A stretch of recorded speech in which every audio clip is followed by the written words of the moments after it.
ரசூலுல்லாஹி ஸல்லல்லாஹு அலைஹி வஸல்லம் அவர்கள்ட்டே அல்லாஹ் நேரடியாக பேசின மிஹ்ராஜில் தான். மற்றும்படி ஜிப்ரீல் அலைஹிஸ்ஸலாமா தான் வந்துச்சு. ஆனால் அவனுகள் சொல்கிற இந்த ஷாவுல் அமீது ஒலியுல்லாட பிள்ளை யூசுஃபுக்கு அல்லாஹ் நேரடியாக பேசியிருக்கான். அதாவது நீ தான் என்ற உண்மையான பிள்ளைன்னு சொன்னார். நான் கல்யாணம் முடிக்கல, ஷாவுல் அமீது ஒலியுல்லா தான் கல்யாணம் முடிக்கல.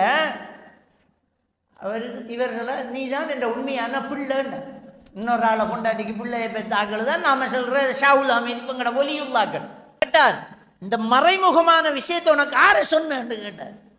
ஒலியுல்லாக்களுக்குள்ள பிரச்சனை போகுது, ஆறு சொன்ன அப்படின்னு கேட்டேன். இதான் நான் ஓதுற மௌலுது வெத்திலையில புள்ள கொடுத்த கதை விளங்கிட்டா. என்ன சயின்ஸ் என்ன இதுன்னு தெரியல, என்ன அற்புதம்னு தெரியல. அதில் இன்னும் இருக்கு பிரச்சனை.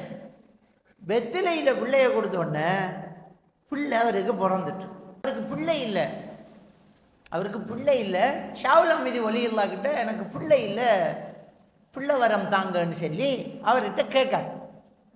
கூறாண்ட வெத்திலைக்குள்ளால பிள்ளை கொடுத்த விஷயம். ஒரு முஃப்தி பிள்ளை இல்லாட்டி யாருக்கிட்ட கேட்கணும்? குழந்தை பாக்கியம் இல்லாட்டி யாருக்கிட்ட கேட்குற? நீங்க உண்மையான வாப்பா, அது உடம்பு. ஆனா என் உயிருக்கும் என் வம்சத்துக்கும் பாப்பா ஆறு அப்படி என்று கேட்டோன்னே அவர் ஆச்சரியப்பட்டு திடுக்கிட்டு போனார். எப்படி அந்த பிள்ளைக்கு இந்த விஷயம் தெரிஞ்சே? கடைசியில் என்ன கதை முடியுதுன்னு சொன்னா, அல்லாஹ் தாலா நமக்கும் இவருடைய கராம் சங்கை மூலமாக பரக்கத்துக்களை தருவானாக அல்லாஹ் எனக்கு அறிவித்தான் என்றார். போச்சு, இஸ்லாத்தை விட்டு வெளியே போயாச்சு. இவனுகள் என்ன சொல்றாருன்னா, யூசுஃபுக்கு வஹி வந்திருக்கு, அல்லாஹ் சொல்லிக்கான் அவர்கிட்ட.